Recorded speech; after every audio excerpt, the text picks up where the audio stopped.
انا سميتني لبنى. اليوم جيت نحكي لكم قصتي مع ولد اختي. انا واحد الانسانه عصريه وكيعجبني نلبس بالحريه ديالي، وعقليتي متفتحه بزاف. واخا كينتقدوني بزاف ديال الناس وخصوصا العائله، وكيقولوا عليا انا ما كنسواش غير حيتاش كنلبس لباس قصير وانصر. المهم كان عندي كونجي ومشيت عند ماما العروبيه باش ندوز العطله، ولكن اختي كانت حامله وما عندهاش اللي يقابلها. اتصل بيا ولدها قال لي خالتي ضروري خصك تجي تقابلينا، راه ما بقاتش قادره دير شقه ديال الدار. المهم من بعد يومين مشيت لدار اختي اللي كاينه في المدينه، حيت حنا كنسكنوا في العروبيه. اختي عندها 3 ديال الوليدات، حمزه عنده 4 سنين، امير عنده 10 سنين، وكمال عنده 20 عام. كمال خليته صغير ولكن دابا كبر ورجع راجل. منين دخلت عندهم وانا كنشوف كمال كيتعامل معايا معامله زوينه ومهتم بيا لدرجه كبيره. المهم دازت الايام واختي زاد عليها الحال، وكان ضروري نعيط لراجلها باش يديها للطبيب.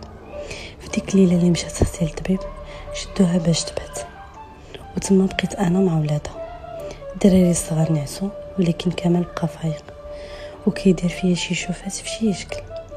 بدا كيضحك معايا ويرشني بالماء. واحد شويه حسيت بشقيقه في راسي. مع كثرة الشقا وتهولت على اختي اللي مريضه. قال لي كمان نجيب لك واحد الكينه ديال الراس زوينه. داكشي اللي دار، جابها ليا في كاس شربتها، ومن تما ما عقلت على والو حتى الصباح. كيف فقت حسيت براسي بحال الا كنت كناكل العصا.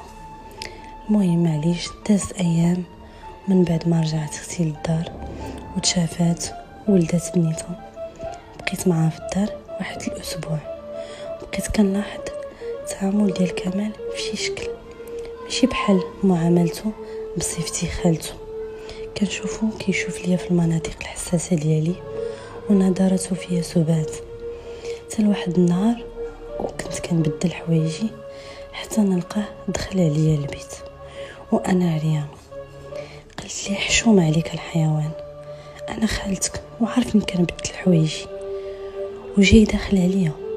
هو بقى كيضحك، قال لي يا خالتي واش نسيتي ديك الليله ولا شنو؟